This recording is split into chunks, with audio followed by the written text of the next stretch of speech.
eran castillos porteños de arena, recorridos con la bicicleta, el sueño de un mundo alrededor.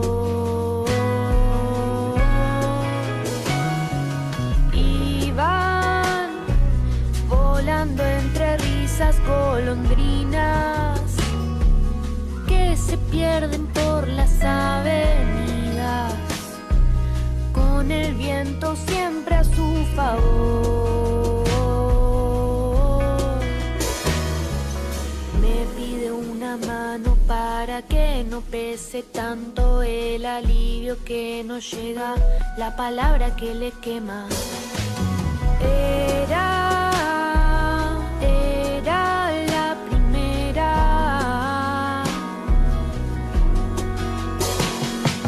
Era la primera.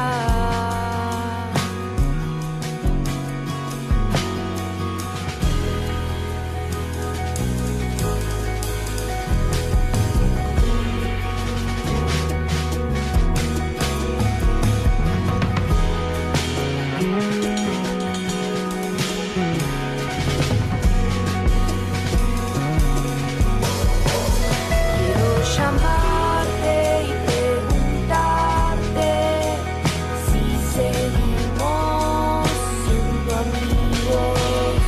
Quiero hablarte y preguntarte si seguís acá conmigo.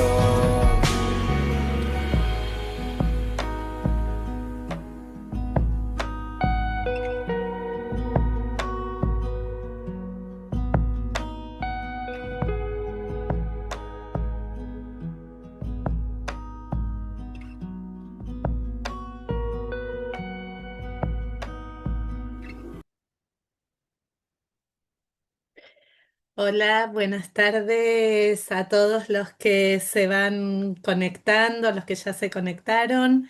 Bienvenidos a este espacio que para nosotros es muy, muy importante porque es el espacio de conversación clínica entre todos los paliativistas de nuestro país. Quiero agradecer en primer lugar a la Secretaría Académica de nuestra asociación, que son los artífices de este espacio y de que las cosas salgan como salen, desde la preparación académica de los Ateneos hasta el acompañamiento a los equipos que presentan. Así que muchísimas gracias. Hoy están conectados Gonzalo Sánchez Velasco y Sofía Bunge de la Secretaría Académica, extensivo al resto de los integrantes. Y hoy particularmente gracias a Presencia Paliativa, que ya van a ser presentados como corresponde, por tomar la iniciativa de presentar el Ateneo de hoy. Sin más, muchísimas gracias y espero que tengamos un hermoso encuentro por delante. Gracias. Gracias, Silvi. Buenas tardes a todos, a todas. Darles la bienvenida una vez más en el ciclo Ateneos Interinstitucionales. En esta oportunidad, darle la bienvenida al equipo de presencia paliativa, como decía Silvi recién, de San Carlos de Bariloche y Dinahuapi, que va a estar a cargo la disertación de la doctora María Roberta Sterli y del técnico superior en emergencias médicas, Matías Butasi. El Ateneo de hoy a cargo de los chicos es Aceptar o Resistir, formas de transitar el final de vida, impacto en pacientes, familias y equipo. Chicos, darles la bienvenida, agradecerles de nuevo y como dijimos, como saben, quienes participan pueden ir dejando comentarios y preguntas en el chat que vamos a tomar luego de la presentación. Bienvenidos, Roberta y Matías.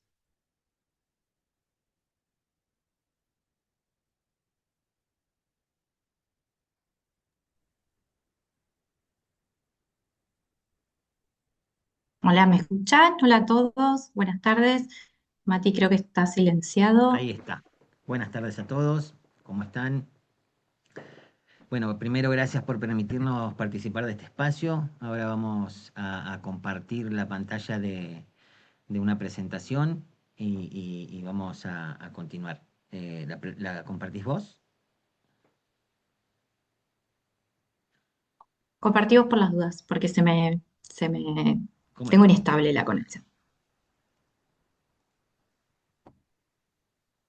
Bien, ahí estamos. Ahí estamos. Perfecto. Bueno, yo les voy contando. Este Ateneo hemos elegido este título que se llama Aceptar o Resistir, formas de transitar el final de la vida.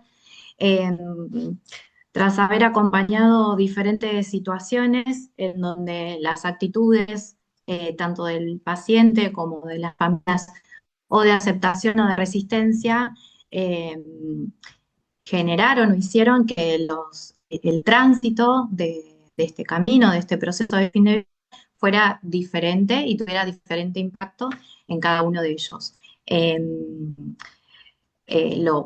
Proponemos este taneo a partir de 3 casos clínicos.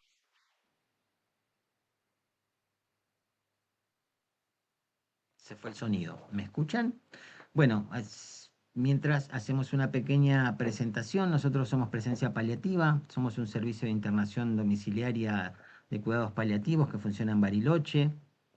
Nuestro campo de acción es el domicilio, por lo tanto, de ahí nuestra experiencia sobre estos 3 casos que vamos a presentar a continuación.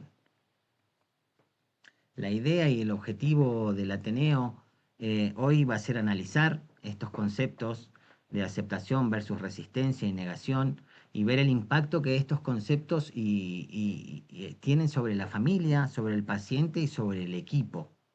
La idea es comparar 3 casos clínicos donde tuvimos diferentes formas de atravesar el proceso y la idea es reflexionar, como había dicho, sobre esto, sobre el impacto que va a generar sobre el paciente, la familia o el equipo. ¿Sí? No sé si le volvió el volumen, el sonido a Robert. Creo que se le cortó la llamada. Me Bueno, parece que ahí volvió, que no estaba y que ahí apareció de nuevo. bien. A ver si está Roberta. Espera. O sea, la veo al menos Bueno, entre la lista de gente. bueno, estaba con mala señal, disculpen todos. Vamos a introducirnos un poquito en el tema. Hoy cuando decimos aceptación, es esto, ¿a qué le llamamos aceptación o esa búsqueda que tenemos como equipo siempre de llegar a que el paciente logre esa aceptación? Y cómo fueron cambiando los modelos de este concepto. Aceptación como la forma de reconocer la realidad y dejar de luchar, ¿no? Y cómo esa aceptación que la describía Elizabeth Kubler-Ross como la etapa final de 5, donde ya se dejaba de luchar. Sí, también vamos a hablar un poquito de resistencia y el concepto que es esto, qué es la resistencia, que son estos mecanismos psicológicos para evitar o disminuir el contacto con esa realidad dolorosa. Y que la negación es una pata más dentro de la resistencia y que también la podemos dividir en una negación adaptativa y no adaptativa. Y todo esto referido a los casos fue nuestro desafío de cómo, identificando estos conceptos, eh, poder acompañar de forma correcta, porque en los casos donde reconocimos resistencia y una negación, eh, fue como que tuvimos que trabajar mucho internamente para poder eh, incorporar este tipo de conceptos. Y acá es donde nos lleva a por qué vamos a hablar de aceptación. Y donde surgen muchos interrogantes y surgieron durante el equipo en este proceso de acompañamiento. Y se nos hacían estas preguntas, nos hacíamos estas preguntas. ¿Esta aceptación favorece un mejor proceso de fin de vida? Y lo teníamos como ideal de poder lograr una aceptación de este tipo. Perdón, una pausa, no sé si mi compañera está logrando poder conectarse. ¿Me escuchan bien? ¿Va Sí, bien? Matías, te escuchamos. Yo a Roberta la veo conectada, no, no sé si ella nos escucha y si está. Sí, a ver, Fede, si le puedes habilitar el micrófono a Roberta, que no puede, por favor.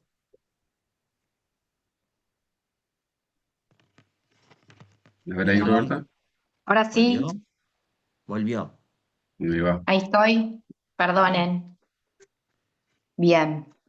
Te Ahora cedo sí, ahí, estoy seguí. del celular. Dale. Disculpen. Bien. Bueno, ¿por qué hablar de aceptación? Espero que ahora salga todo bien y perdón los inconvenientes. Nosotros nos hicimos muchos interrogantes acompañando a estas tres personas con sus familias y que parte de compartir este Ateneo es también poder invitarlos a ustedes y compartirles nuestro recorrido acompañando y estos son algunos, poquitos, de los interrogantes a modo disparador que nos fuimos preguntando. La aceptación favorece siempre el proceso de fin de vida, es mejor aceptar. ¿Qué pasa cuando se resiste? ¿Puede la negación cumplir una función de protección? ¿Cuándo deja de hacerlo? Y esto solo a modo de invitarlos a comenzar a pensar. Y esto nos lleva, bueno, a presentar un poquito lo que son los casos clínicos.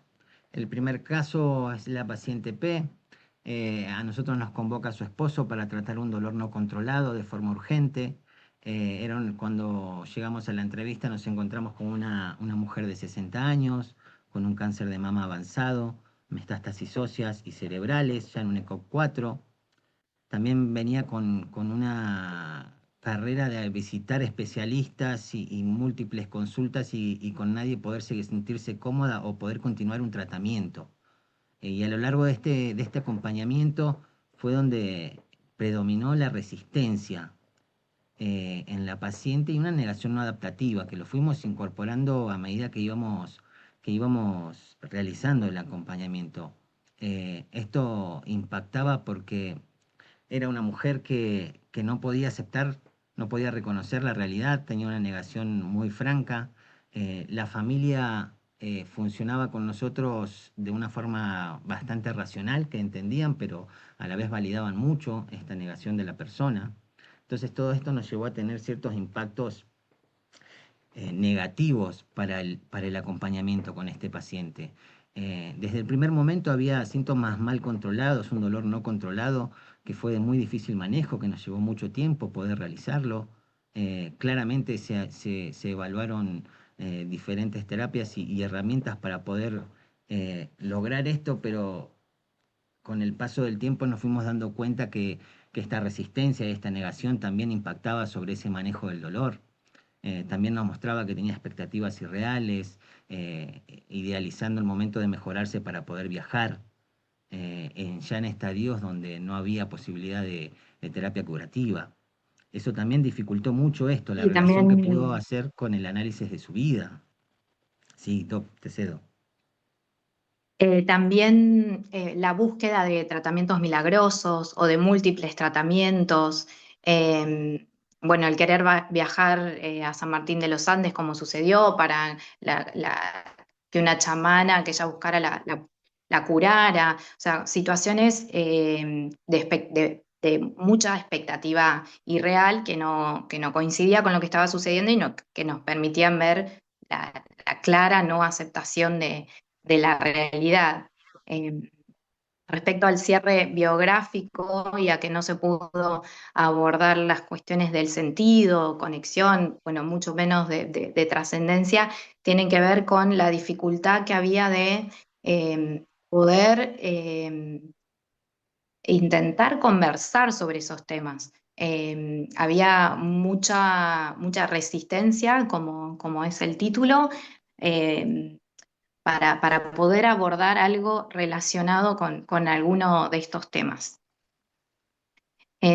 Siguiendo con la familia, Mati, ¿ya? ¿O querés Sí. preguntar algo más de No, no, ella? de ahí es como esto impacta en la familia. Lo que sucedía en este acompañamiento es que la familia validaba su negación. Eh, con nosotros la familia racionalizaba la etapa donde estábamos y qué sería lo mejor, pero al validar toda esta negación de la paciente y una sobreprotección que ellos consideraban que debía ocurrir de esa forma, apoyando las expectativas de mejorías, de viajes. Había una frase que siempre decía el esposo que era pongamos la zanahoria adelante, así podemos seguir caminando. Entonces siempre se buscaba esa zanahoria que era la luz de esperanza que nos podía dar que algo iba a mejorar. Y esto claramente impedía en la vinculación del equipo para con la paciente y poder buscarle el sentido a este proceso y poder llegar a esa aceptación que permita una trascendencia posterior. A nivel familiar predominaba un diálogo interno dificultoso entre ellos, como que individualmente cada uno, que eran sus dos hijos con el esposo, con nosotros, y como decía Mati, se racionalizaba la situación y ellos comprendían, pero a la hora de sentarse todos juntos, incluso con la paciente, había un desorden en la comunicación, cada uno pensaba algo diferente, había resistencia a iniciar ciertos diálogos, eh, y esa desorganización y ese caos que estaban viviendo se veía también en lo actitudinal, en la organización de la casa, en donde ella pasó sus últimos días de vida a nivel de espacio de casa, porque no se pudo anticipar, no se pudo organizar, hubo mucha dificultad para poder pensar con ellos cómo planificar los cuidados. Y también resistencia a nosotros como equipo. Eh, Respecto a esto, quienes organizaban, nosotros tenemos una propuesta siempre de plan de cuidados en función de la necesidad que vamos viendo en ellos o en la persona puntual que estamos acompañando. Y acá eran ellos los que nos decían cuándo teníamos que ir, si íbamos o no íbamos, y eso tenía que ver siempre con situaciones como emergentes. Entonces eso lo que hacía era que nuestras visitas estuvieran relacionadas más a una cuestión aguda, bien emergente, que a poder sentarnos, a charlar, a conversar, a pensar juntos. Y nunca nos había pasado que hasta ellos elegían quién de nosotros quería que fuéramos. No, como vos hoy le hablaste de esto, no era, no lo decían así explícitamente, pero nosotros nos damos cuenta que si uno de los dos abordaba un tema que a ellos les había generado incomodidad, nos restringían para la próxima atención. Bueno, que venga Mati, y ahí nos fuimos dando cuenta. Eh, Igual ya estoy hablando de equipo, me pasé. No, no, es justo, encadenamos bien. Esto impactaba en el equipo claramente porque teníamos esa sensación de frustración, una impotencia porque la sobreprotección de la familia o esa validación de la negación hacia la paciente impedía que nosotros nos vinculemos y que abordemos temas profundos que eran necesarios en ese momento y que claramente impactó en el desenlace de ese proceso. Así como nombró Roberta, el no poder planificar dónde pasar las últimas horas de vida y pasarlas en un living sin estar confortable, eh, fueron esos detalles donde uno pudo visualizar que no se logró un trabajo adecuado debido a esta negación. Y impactó también en lo personal, porque había que prepararse mucho para poder ingresar al hogar de esta familia por el desgaste que nos generaba. Había que tener una energía diferente en otras situaciones y tuvimos también cada uno en lo personal como autoevaluaciones continuas, porque como nos percibimos como herramienta de trabajo y sabemos que nuestra forma de estar presente puede facilitar o no la aceptación, nos cuestionábamos constantemente, bueno, qué cada uno pudo haber hecho mejor desde su propio lugar y sobre todo teniendo estas situaciones en donde a veces ellos mismos decían, no, la próxima vení vos y que no venga Mati o que venga él y no vengas vos. Entonces ahí hubo como una constante evaluación personal de la actitud que teníamos en ese acompañamiento. Y no pudimos conectar como nos hubiese gustado porque estábamos todo el tiempo eh, racionalizando el acompañamiento. Sí, y esta también impedimento de la familia para que planifiquemos un régimen de visitas que nos permita vincularnos y poder romper esas barreras. que eso era lo que hacía referencia Robert, de solo para lo emergente, solo para lo que no se puede solucionar, para ese dolor incidental que es demasiado intenso. Entonces teníamos ahí como un freno en la construcción de ese vínculo. Esto nos lleva también a presentar el caso 2. El caso 2 es un masculino de 78 años, R. Este paciente es derivado por la hepatóloga, cursaba una cirrosis hepática avanzada con un síndrome ascítico edematoso y un síndrome de caquexia-anorexia, claramente en un ECOG 4. A lo largo de este acompañamiento, lo que fuimos descubriendo y que fue un desafío fue también claramente un predominio de la resistencia, de no aceptar, de no poder visualizar la etapa en la que estaba. Pero a diferencia de lo que nos había sucedido con el primer caso, con la primer paciente, había una negación adaptativa que inicialmente nos hacía mucho ruido a nosotros, porque también era algo que se nos presentaba otro freno más, pero también con el dato de color de tener una familia que sí se daba cuenta, que sí tenía esa aceptación de lo que estaba sucediendo, del estado, del proceso y del pronóstico. Entonces, que fue una familia que la utilizamos como una herramienta facilitadora, porque gracias a ellos también podemos darle coherencia y poder encuadrar esta negación adaptativa dentro de un proceso biográfico que había sido acorde a lo que estaba viviendo ahora. Robert, si quieres agregar algo. Sí, si querés pasar de diapo y ahí contar cómo, bueno, todo esto que estás contando como introducción del señor R, lo vimos reflejado en él, en su familia y en nosotros, a diferencia de la paciente anterior, pese a su negación y su resistencia, en él tenía justificado poder sentir un montón de síntomas que le molestaran y que le generaran sufrimiento, tanto físicos como psicológicos o espirituales, y sin embargo, los síntomas físicos estaban controlados, esta negación no generaba sufrimiento, y si bien tenía, como en el caso anterior, expectativas irreales, eran expectativas que, como por ejemplo, ¿qué va a pasar con el trasplante? Cuando ya no había posibilidad de realizar un trasplante, o ¿me podés indicar unas vitaminas para poder salir de la cama?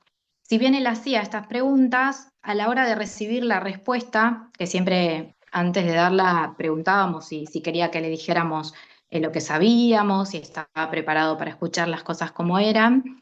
La respuesta de él era que sí, y ahí avanzábamos con la respuesta que teníamos que dar, y siempre que le devolvíamos su respuesta, que eran negativas, esto a él no le generaba sufrimiento, como que seguía como, bueno, el trasplante, bueno, no se puede, bueno, no pasa nada.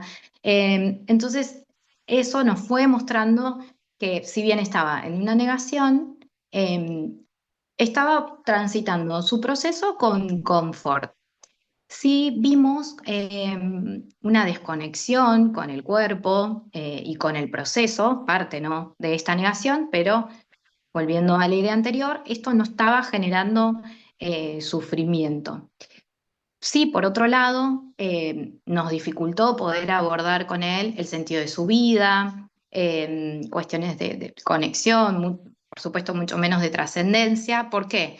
Porque cuando empezábamos a hacer una pregunta de su biografía o si había, no había manera de poder comenzar esa pregunta porque quedaba siempre como incoherente dentro de el contexto en donde estábamos teniendo el intercambio, la conversación. Eh, pero más allá de todo, como les contamos, él estaba en calma, en paz, y no impresionaba ni manifestaba ningún sufrimiento.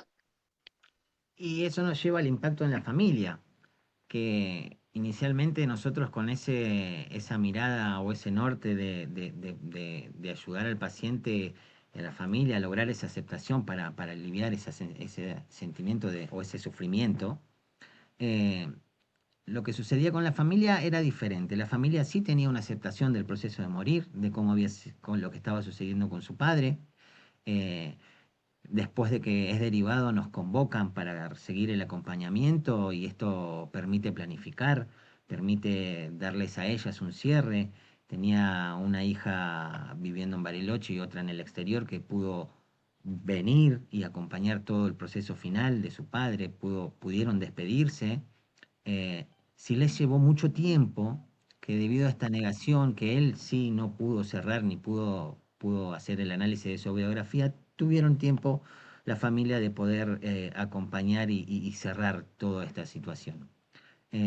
Siempre fue una familia que se organizó muy bien, lo tomaron con calma, eso ayudó al equipo a que nosotros podamos eh, investigar o reforzar esta idea bueno, hay que aceptar que tiene una negación adaptativa que le está ayudando a contener el proceso y que con el vínculo que habíamos logrado con la familia pudimos entender que era muy coherente con cómo había vivido, con cómo era él, y cómo esto era un mecanismo de defensa que lo ayudaba a transitar esto y poder entender que aunque no logre esa aceptación completa y poder llegar a la trascendencia que todos deseábamos, pudo transcurrir un proceso de fin de vida sin sufrimiento. Con una familia organizada, en donde, a diferencia del caso anterior, se percibía una armonía, una coherencia, con muy buena comunicación interna, y que pudo conectar con nosotros, pudo confiar y a los cuales pudimos contener. Y como dijo Mati, se pudo planificar, se pudo anticipar, y la familia sí pudo realizar el cierre, eh, que no pudo realizar R, pero que parece que fue igual sin sufrimiento. Y esto es lo que nosotros sentíamos durante todo este acompañamiento, porque teníamos estas sensaciones, el paciente era un desafío en sí. Entonces nosotros sentíamos que cada vez que queríamos avanzar en las intervenciones, en poder lograr esto, era como volver siempre al punto de partida. Avanzabas uno y retrocedías dos. Hasta que en esta sensación y en Y este cuestionamiento continuo, sí, Robert. no, que esta sensación era ¿por qué? Porque siempre nos hacía las dos mismas preguntas. Si se podía hacer el trasplante o qué estaba pasando con el trasplante o si estaban las vitaminas.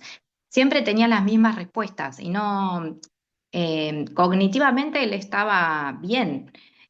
Entonces el desafío era, pero ¿por qué nos vuelve a preguntar? Es como que no internalizaba la respuesta o la pregunta, y esa era como la sensación de estancamiento y de no poder avanzar más allá, porque si bien pudimos conectar con él, y esto se logró una vez que nosotros pudimos aceptar su negación, eh, sentíamos que no podíamos profundizar, que no podíamos ir más allá. Y ahí el cuestionamiento del equipo ya fue más de equipo, y a diferencia del acompañamiento del caso uno, que era como más individual, fue más vinculado a, bueno, ¿qué estrategias hay para acompañar esto? ¿Es una negación que se debe intentar como vencer o romper? Y reconocemos acá nosotros que hoy por suerte no, pero en ese momento el equipo era muy chiquito, éramos Mati y yo nomás. Hoy contamos con una psico-oncóloga que se ha sumado a nosotros, pero sabiendo la falencia que había en ese momento, investigamos un montón, leímos, bueno, ¿qué nos está faltando o estamos bien acompañando la negación? Y eso fue parte como de nuestro cuestionamiento. Y de la reevaluación continua, que más que ser sobre uno, era sobre si el abordaje era el adecuado. Y eso también nos hace pasar al caso 3. Lo vas a presentar vos, Robert. Sí, bueno, el caso 3 se trata de EM, un señor de 78 años, que tenía un cáncer de colon avanzado. Nos convoca a su familia, diciéndonos que sabían que él estaba en la etapa final de su vida y que él había solicitado que nos contacten para acompañarlo en su casa, porque quería morir en su casa y quería decirnos eh, qué y cómo quería fallecer. Entonces ya, todavía sin conocerlo, ya con esta información que nos había llegado del contacto, ya parecía que era una situación en donde había aceptación tanto del paciente como de la familia, que fue quienes se comunicaron. En el caso de M, que se repite también la situación de los síntomas controlados como en el caso anterior, eh, justificaba desde lo físico que tuviera síntomas realmente, que hubiera que acompañar con medicación como para controlarlos o mejorarlos, y sin embargo no era necesario. Sus expectativas eran coherentes con la situación, sabía su pronóstico, y en función de todo eso se fue él mismo organizando, charlando a los hijos, dejándole a uno una casita, al otro como que fue tratando de organizar y de anticiparse. Em, Tenía claramente una conexión con el proceso, con lo que estaba sucediendo, y pudo realizar el cierre de su biografía. Con él se pudo trabajar muy bien todo lo relacionado con el sentido de su vida, su trascendencia, y hubo un trabajo muy fuerte respecto al legado, porque uno de sus hijos tenía a su señora que estaba embarazada, y él en un principio tenía cierta esperanza de poder llegar a conocer a esa nieta que venía en camino, y se dio cuenta con el correr de las semanas que eso no iba a ser posible. Entonces empezó a pensar, y empezamos a pensar juntos, bueno, de qué manera podía él estar presente para esa nieta que iba a llegar. Y le gustaba mucho escribir, y entre una de las propuestas que salió y que pudo llevar adelante fue que le escribió un cuento como parte del legado que quedó.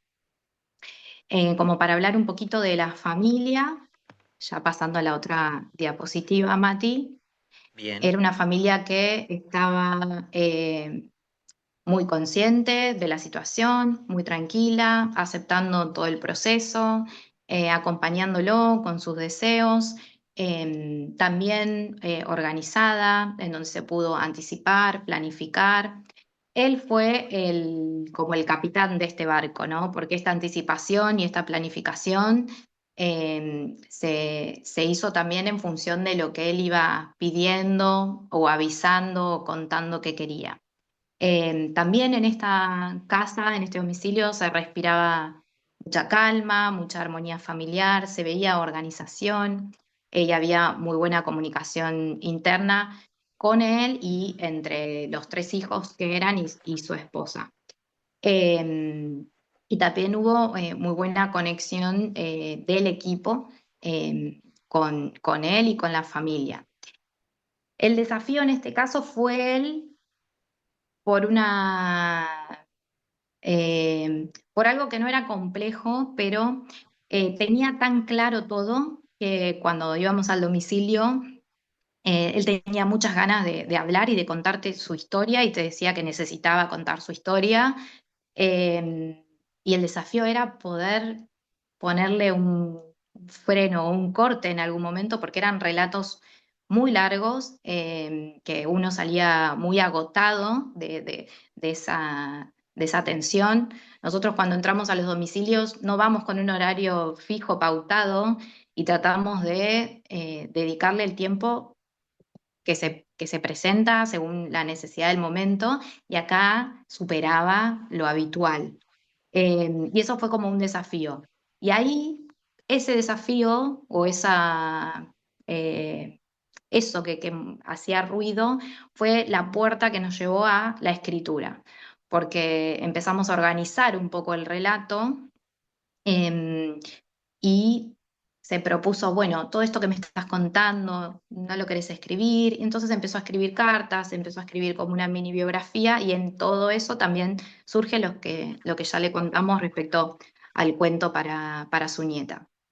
Em, y la sensación, antes de avanzar con lo que sigue, la sensación que se vivió acompañando a esta familia y a este paciente fue como una sensación como de satisfacción, que ahora vamos a cuestionar, ¿no? Que la sensación como de un trabajo bien hecho, pero esa es una de las preguntas, si realmente los trabajos anteriores fueron mal hechos, porque uno por ahí siente eso, bueno, ay, cuando todos tienen paz, cuando nadie sufre, cuando está todo en armonía, hicimos bien el trabajo. Pero eso es uno de los cuestionamientos, porque también aprendimos que acompañando en estas situaciones que tenemos que aceptar que las cosas suceden como suceden, con las herramientas que cada familia y que cada persona tiene, y que eso es parte, y que haber hecho lo mejor o haber intentado hacerlo mejor, aunque las cosas sucedan con un resultado diferente, no quiere decir necesariamente haber hecho un mal trabajo. Y habiendo concluido con la presentación de los casos y antes de avanzar a lo que sigue, los invitamos, si tienen a mano alguna hojita y alguna lapicera, a ver si en un ratito nos vamos a tomar, si les parece, Gonza, capaz un minutito de reloj, a ver si se animan por ahí a responder este ejercicio que tiene que ver con, en cada uno de los casos, en donde había resistencia de paciente y resistencia de familia, en otra situación resistencia de paciente y aceptación de familia, y en el tercer caso aceptación de ambos, qué sensaciones, emociones o sentimientos se imaginan que se pueden sentir, o si eso los lleva a pensar en alguna situación parecida que hayan vivido, y o también qué herramientas, propuestas o conductas se les ocurren que se pueden llevar adelante o intentar en este tipo de situaciones, y también de invitarlos a pensar qué hubiesen hecho diferente. Eh, Nos tomamos un Bueno, esto es ratito. solo, lo vamos a seguramente al final en el intercambio poder dar respuesta a estos pequeños interrogantes de cómo nos podríamos sentir, qué nos generaría y qué herramientas podemos tener. Todo esto nos lleva al marco teórico que nos dio claridad en estos acompañamientos y pudimos entender también cuál era el camino. Y hablamos acá de lo que era Kubler-Ross a modelos contemporáneos como Kathleen Dowling-Side, entonces donde la aceptación para Kubler-Ross era la etapa final de una de cinco, donde era el lugar donde se dejaba de luchar, y después nos fuimos dando cuenta con el tiempo de que eso no es algo lineal, no es algo cronológico, y que nos habilita a apoyarnos más en el modelo de Dowling Side, donde esto de la aceptación es parte y puede convivir, es un proceso dinámico y fluctuante y puede convivir con otras emociones, puede coexistir con otras emociones, y puede haber aceptación con miedo, puede haber entonces algo más flexible. Como dice acá un poquito la Filmina, el modelo de Kubler-Ross es secuencial, el de Seide es flexible y no lineal, las emociones difíciles con el Kubler-Ross tienden a disminuir, y la diferencia que nos da en los modelos contemporáneos es que pueden coexistir y que eso tampoco es incorrecto. Nos habilita a poder entender un poco más el funcionamiento individual de cada uno. Y que la También aceptación no es una meta a la que se debe llegar, sino que es parte de un proceso o incluso una transición. Que la aceptación puede ser una etapa en donde se deja de luchar porque se acepta, se deja de resistir justamente reconociendo la realidad, y nos abre las puertas, nos da la oportunidad a repensar, analizar, pensar nuestra biografía, y quizás pueda ser la puerta o la herramienta para llegar a trascender, que eso es lo que nos cuenta el modelo de Kathleen. Y teniendo en cuenta esto, ¿cómo nos permitió poder desarrollar el acompañamiento identificando los diferentes tipos de circunstancias o los diferentes tipos de negaciones que había en los pacientes y en la familia? Y que eso, poder entender eso como equipo, nos facilitó el poder acompañar. Y acá es donde hacemos una comparación clínica. Quedó un poco desfasado, pero Quedó vas desfasado, a poder. pero bueno, la Quedó idea acá desfasado. sí, vamos a pasarla. La idea de ese cuadrito era ver qué teníamos en cada caso, ¿no? El primer caso, que era el caso de P, donde teníamos una negación no adaptativa por la paciente, una resistencia de la familia con una racionalización de lo que sucedía. En el paciente R, donde el paciente tenía una negación adaptativa y la familia tenía una aceptación de la situación, cómo eso impactó en el poder acompañar de mejor forma. Y en el tercer caso, donde M, al observar y al comprender que el paciente había aceptado la situación y la familia también, claramente fue un proceso hermoso de acompañar debido a que tenían muchas herramientas para el afrontamiento de estas situaciones. Había silenciado porque se pusieron a martillar por acá, pero queríamos cerrar con algunas también preguntas, así como abrimos. Cerrar la presentación, pero abrir el debate si desean. Em, Aceptar siempre es mejor. ¿Qué hacemos cuando el paciente se resiste? ¿Quiénes son los que necesitan o necesitamos aceptar? ¿Qué nos pasa a nosotros ante estas diferentes situaciones? Y también esto que ya mencionamos, pero ¿qué entendemos por un buen morir o por un buen acompañamiento? Un poquito de la bibliografía donde nos basamos para todo y muchísimas gracias por permitirnos el espacio y poder compartir con ustedes. Muy bien, gracias chicos, muchas gracias. Si quieren ahora pueden dejar de compartir pantallas y nos vemos entre todos. Hay un montón de comentarios y preguntas y ahí van a aparecer seguro, ya los conozco, felicitaciones y agradecimientos. Antes quizá de tomar alguno de los comentarios del chat, no sé Silvi, si querés decir algo, que vi que había un comentario tuyo, te mando al frente. Es tremendo. Yo los escribí para evitar el momento este. Em, los fui escribiendo pues no sabía si iba a poder quedarme mucho más. Primero, muchísimas gracias a Presencia Paliativa por la presentación, y sobre todo por la valentía de atravesar situaciones de muchísima complejidad en los domicilios, muchísima complejidad, a veces sin los recursos que necesitaríamos para poder hacerlo. Lo primero que se me ocurría era, lo voy a decir tal vez descarnadamente, lo que me surgía escuchándolos es que la pregunta era cómo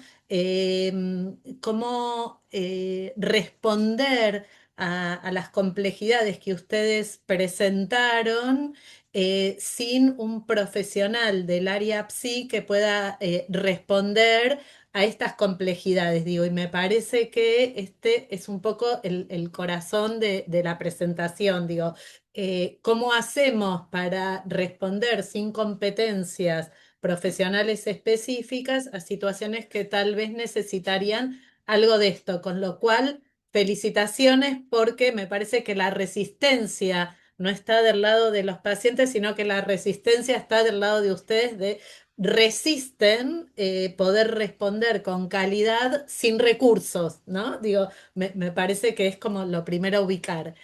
Y después tenía como algunos comentarios, digo, y tal vez transmitir cómo pensaría un psicólogo paliativista muchas de las situaciones que ustedes presentaron.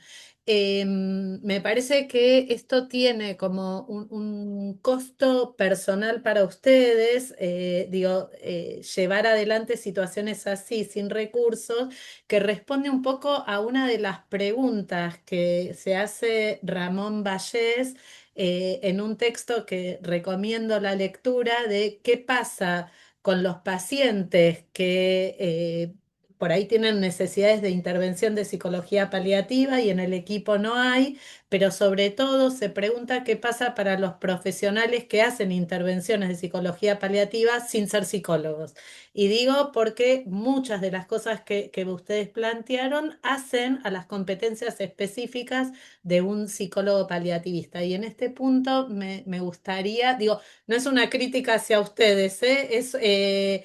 Es introducir criterio de realidad, de la realidad de nuestros equipos en Argentina. Digo, que de este modo estamos haciendo cuidados paliativos y que por eso agradezco este espacio que me parece que nos permite como pasar en limpio alguna de estas situaciones.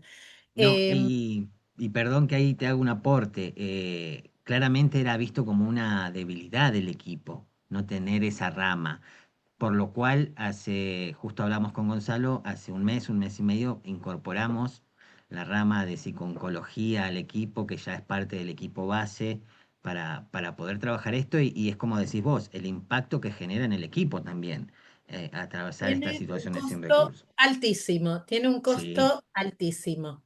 Y en relación a esto, por eso arranqué de alguna manera acariciándolos, digo, dándoles un abrazo, porque entiendo que es una de las dificultades. Y en este punto me interesaba por ahí pasar en limpio algunas cuestiones que las fui un poco escribiendo. Me parece que ustedes eligieron dos, y lo voy a tomar de este modo, dos conceptos que representan situaciones clínicas como la negación y la resistencia, y que por ahí en el abordaje que hicieron tienen como un desarrollo más bien descriptivo o fenomenológico y por ahí no estructural. La negación no es solamente tener la información y seguir negándola, que está bien esta distinción que ustedes tomaron entre adaptativa y desadaptativa.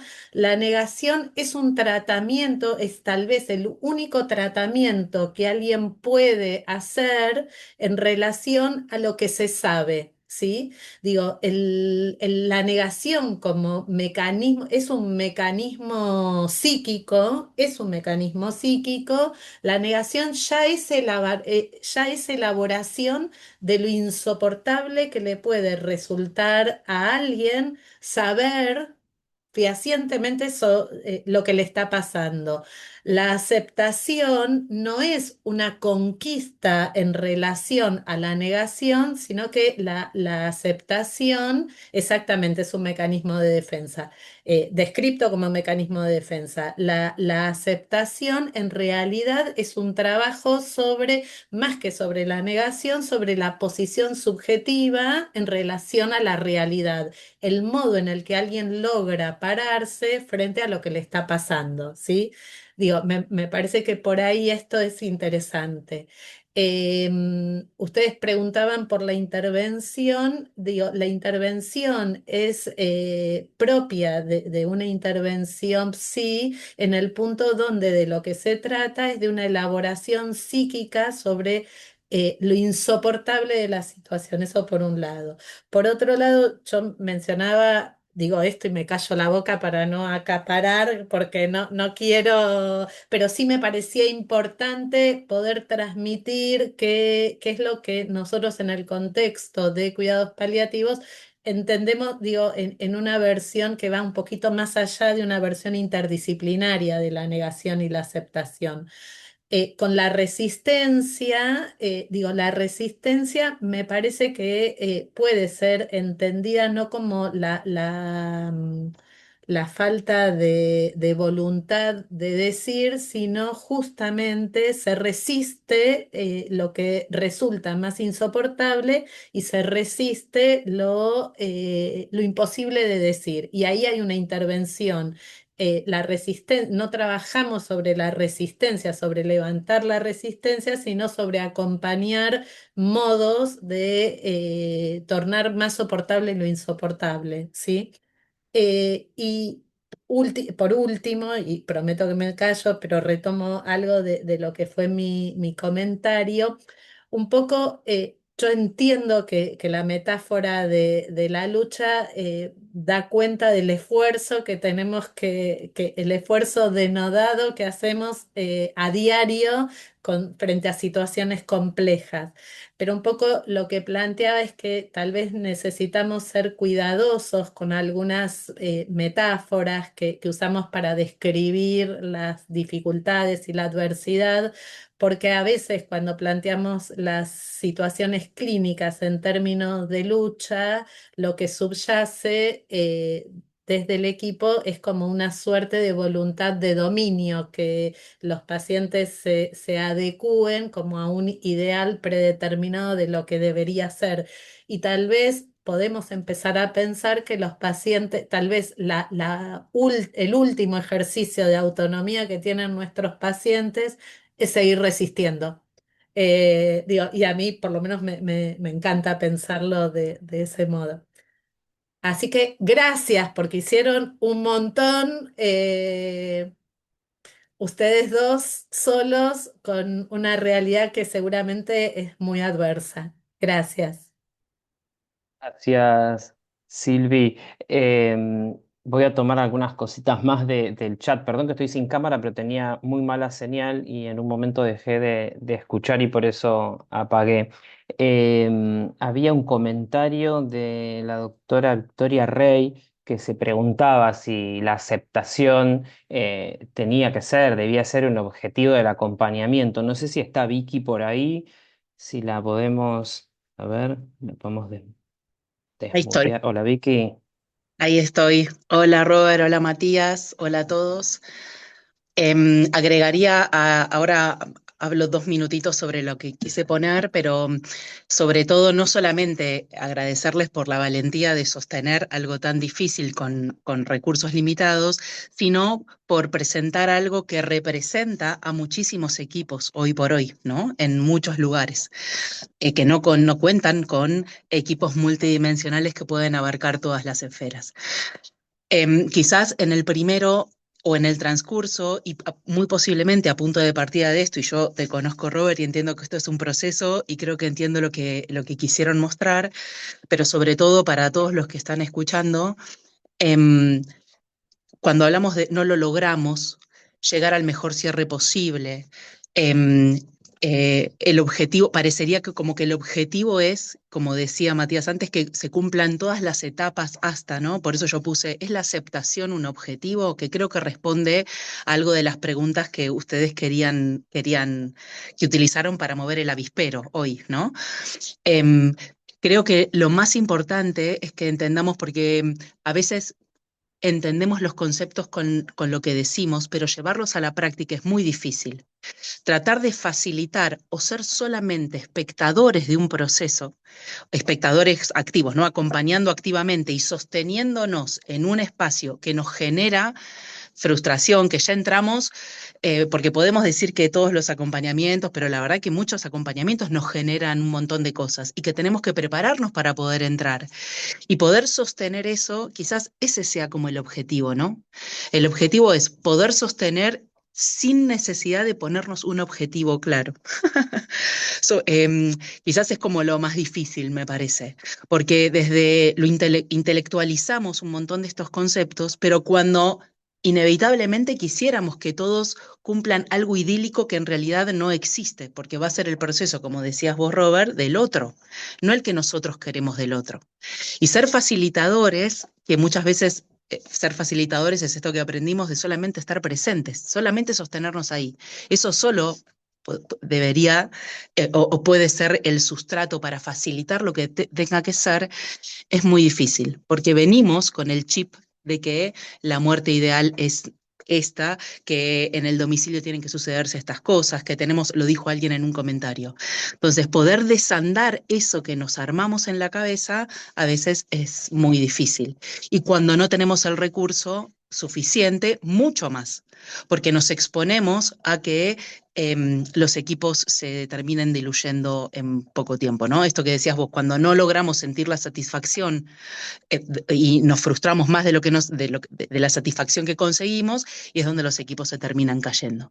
Entonces me parece como muy importante poder que cada uno pueda sentirse o no tocado, representado o en este lugar o impactado por lo que están diciendo y contando, y poder preguntarnos si nos animaríamos solamente a estar, ¿no? Ahí, y no pulsar por resolver algo. Muchísimas gracias, chicos. Yo también me callo porque tengo problemitas de la labia fácil. Gracias, Vicky. Impecable. Muchas gracias, chicos, que generaron ahí mucho intercambio, reflexiones. Buenísimo, porque estos espacios son siempre para eso, para aprender y construir entre todos. Creo que estaba Lili con la mano levantada. No sé si me anda la cámara, pero bueno, me sumo a las felicitaciones y me enorgullece porque creo que este Ateneo, un poco lo dijo recién Gonzalo, muestra lo que quieren ser los Ateneos de la asociación. Un espacio donde nos podamos escuchar cuando no tenemos con quién compartir y reflexionar en lo que hacemos o hicimos. Claramente Vicky habló perfecto de la frustración, que es tal vez la emoción más difícil de transitar, y si nos resulta difícil a nosotros que nos vamos a quedar en este plano, ¿por qué pensar que la frustración para los pacientes deben ser más fáciles? Y también destaco, los escuchaba en la presentación, no habiendo un psicólogo en el equipo, como bien detalló Silvina, de la complejidad, sí, la importancia de seguir capacitándonos, no pretender ser psicólogos, pero sí capacitándonos para, en este planetario que dibuja Eduardo Brera, ir ganando colores para sostenernos y poder sostener. No es solamente quedarnos con la frustración, sino qué podemos hacer a partir de esa frustración que sentimos, que nos está marcando que algo nos falta. Algo hicieron, muy importante, incluyeron un psicólogo paliativista, pero no nos olvidemos que también algo podemos hacer con nosotros mismos, que es trabajar con nuestras propias competencias. Nuevamente, felicitaciones. Y me quedó algo, técnico en emergencias. ¡Wow! ¿Cuál es el puente que llevó de un técnico de emergencias, que yo los imagino siempre prehospitalario, a los cuidados paliativos? Bueno, muchas gracias. Hay un pequeño paréntesis. Creo que el campo de acción se comparte mucho, el ingreso a domicilios, el poder leer a una familia, el poder dar seguridad en ciertos momentos de estrés. La realidad es que es un campo de acción que puede ser muy análogo a ingresar a un hogar y poder no trabajar desde la emergencia en intentar salvar una vida, sino poder acompañar un proceso que es natural y que se puede acompañar y haciendo un montón de cosas. Así que la vida me ha llevado, creo que ser uno de los pocos que se ha visto en el ambiente paliativo con este título. Bien, voy a tomar algunos comentarios del chat que fueron surgiendo a medida que ustedes presentaban. Chicos, ustedes lo que quieran agregar, se desmutean, me interrumpen. Yo quizá leo, si no hay un par seguiditos. Sandra Castro. trabajadora social de Córdoba, si yo no me equivoco, dice que le surgía, plantea como interrogante si el silencio o a veces el desorden comunicacional, como los que ustedes traían en los casos, quizá no puede expresar algo muy humano, y dice, sé más de lo que puedo decir. Y después agregaba, me parece algo más que me había gustado. Totalmente la pregunta es, ¿qué se resiste? Había dicho un poquito más adelante, creo que después del comentario también de Silvi. Em, Acá había una pregunta de Constanza, chicos, que quizá la contestaron luego en la narrativa del caso, si habían planteado reuniones familiares y si se podía conversar acerca, imagino, entre ustedes del funcionamiento del equipo, y quizá, bueno, aprovecho su pregunta para apropiarme en el sentido de si tenían espacios luego de estos casos donde podían reflexionar sobre lo que les pasaba, qué necesidades tenían, qué desafíos, limitaciones, un poquito de esto. Bueno, tomo la palabra. Respecto a las reuniones familiares, ¿la pregunta es general o es hacia un caso puntual o el primer caso? Más allá igual de la pregunta, es parte de lo que solemos hacer siempre o casi siempre. A veces la necesidad es mayor y las reuniones son más de una, pero forma parte siempre como de nuestro modo de acompañar. Y respecto a los espacios, sí, espacios, incluso empezamos a incorporar también espacios previos de preparación eh, para el ingreso, ¿no? Teníamos algunos objetivos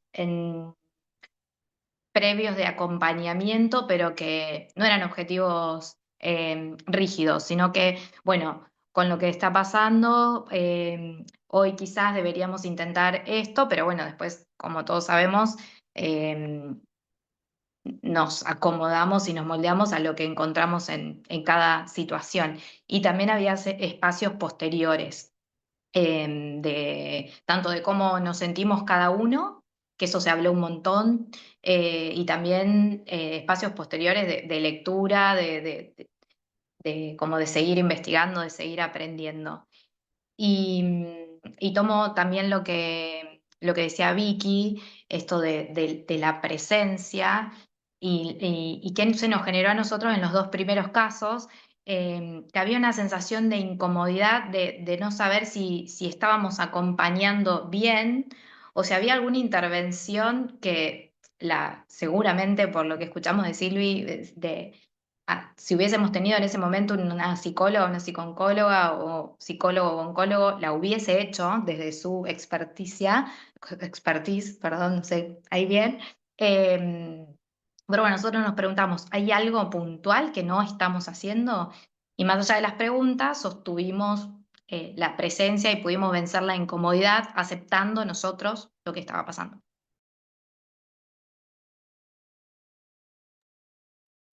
Bien, ahí aclaró, creo que era Constanza, que no en relación al primer caso, pero bueno, la respuesta tomó un poquito todos y también se centró, ¿no?, en el cuidado del equipo, que un poco lo que traía Silvi. Entendemos que la realidad a veces hace, en la realidad en la que trabajamos más los equipos del interior, que no todos tengan un psicólogo formado con las competencias específicas y ante la necesidad de identificar sufrimiento, los equipos imagino que tratan de hacer incluso más de aquello que sabemos, ¿no? Y para lo que estamos preparados o las competencias que se suponen para el rol. Y eso puede tener un costo también, por eso insistía con la pregunta de qué hacían después, más en casos así de tanta complejidad.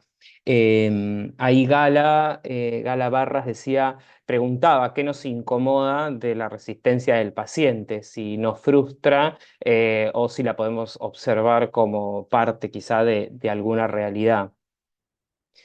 Ustedes lo que quieran Quiero agregar ahí. aportar Sí. algo que fue sumamente necesario y en retrospectiva se agradece el hecho de que en el acompañamiento de estos tres casos yo estaba haciendo el experto en espiritualidad, que si bien es diferente a la psicología, pero me dio mucho recurso personal de autoindagación y de autocuidado y de cuidar también al compañero para poder seguir sosteniendo o resistiendo estas situaciones y que nos ayudó y me ayudó también en lo personal a prestarle atención a lo que uno siente, a no dejarlo pasar, analizarlo, bueno, y a priorizar el cuidado del equipo y de cada uno.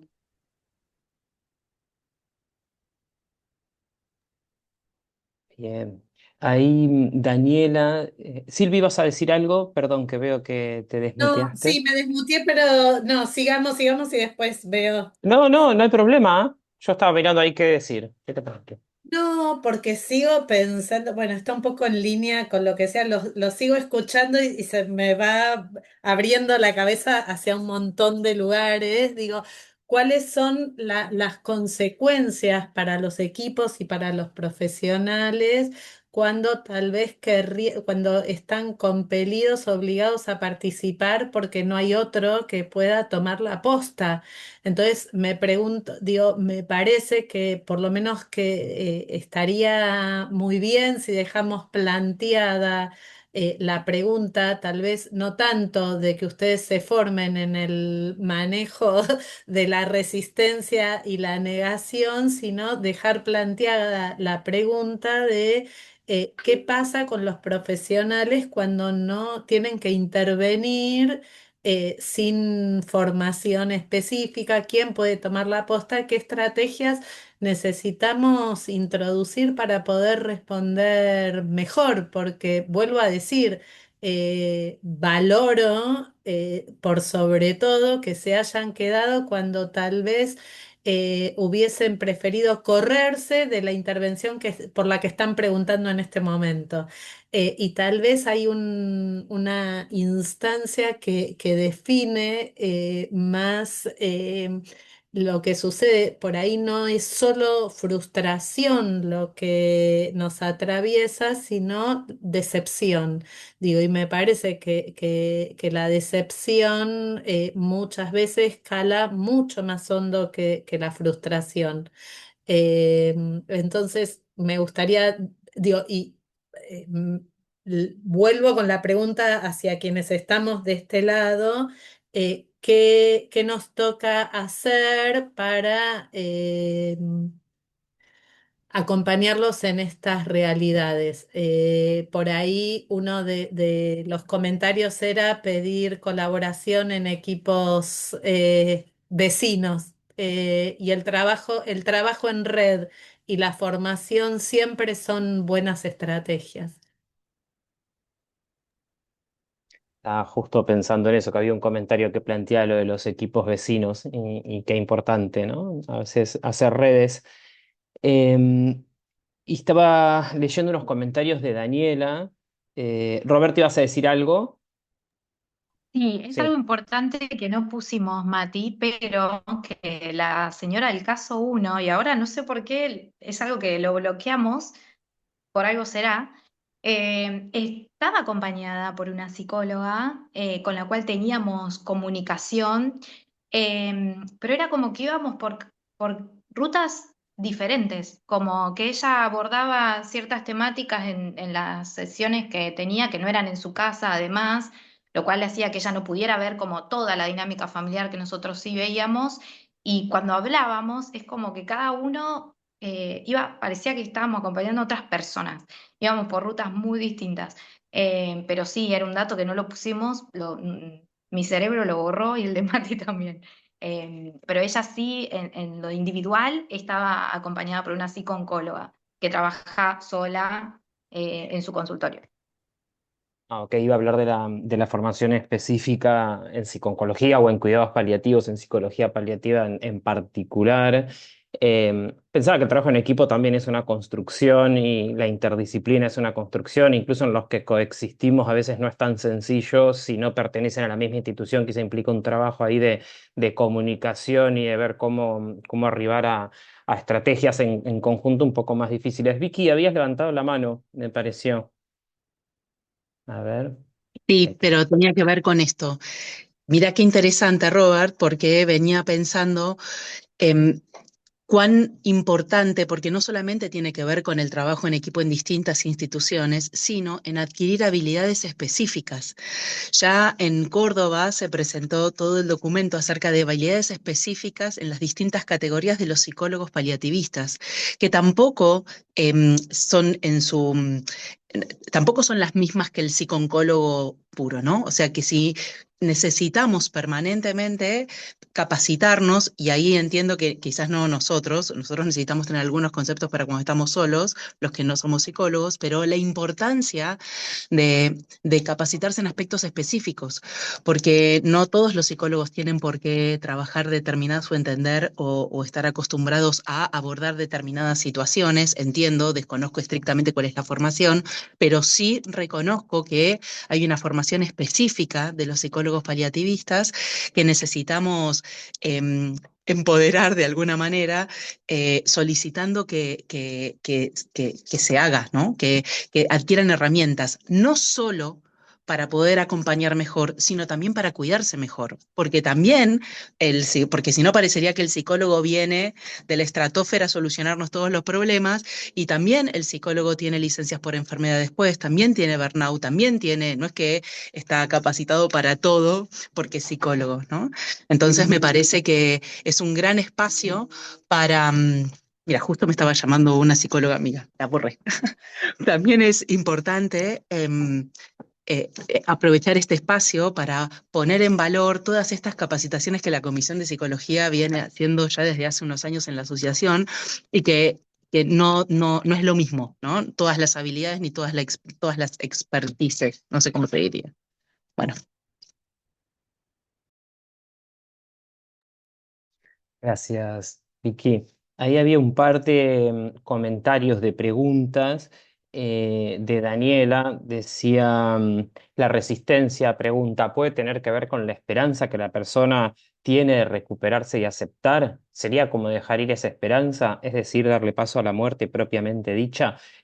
Imagino para responder en estos casos en particular. Y después dice, para los equipos es un gran desafío porque todos queremos que el cierre sea de la mejor forma, con trascendencia, y cuando no logramos llegar al paciente o la familia resulta frustrante. Un poco lo que decía Vicky hace un ratito, ¿no? De si tiene que ser siempre el objetivo. No sé si quieren agregar algo a estos comentarios, chicos.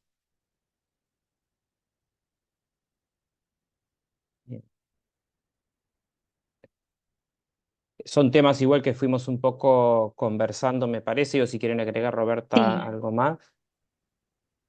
Yo creo que lo fuimos charlando, lo de que no sea un objetivo, em, Sí, y poder sí, es estar. eso. Sí, Nuestra idea eh, en este camino que fuimos recorriendo y donde constantemente uno va buscando una formación, claramente iluminamos eso, poder sacar la aceptación como objetivo y poder ser, mediante la aceptación total de la situación, poder estar presentes y poder manejar esas sensaciones que nos generaban y emociones, todas estas diferentes situaciones de los pacientes, nos ayudó eso a poder manejarlas, que fue parte también de buscar un autocuidado, porque era esto, con todas esas sensaciones y emociones que teníamos de capaz no lograr objetivos que queríamos o ver que estábamos estancados con un paciente, de que no podíamos avanzar y profundizar. Nos ayudó a poder eso, a poder autocuidarnos un poquito y poder entender que lo que nos pasaba no era culpa nuestra, sino que había que entender el contexto. Bien, ahí Nancy dice, me gustó mucho la presentación de los casos, sus diferencias, como ustedes dijeron, no todo es lineal. Pienso que hay que ir actuando sobre la marcha y como dijeron, la realidad es muy diversa. Por eso creo que es muy importante nuestra formación. La resistencia a veces es muy dura, la negación, sobre todo para el equipo, a pesar de haberlo dado todo.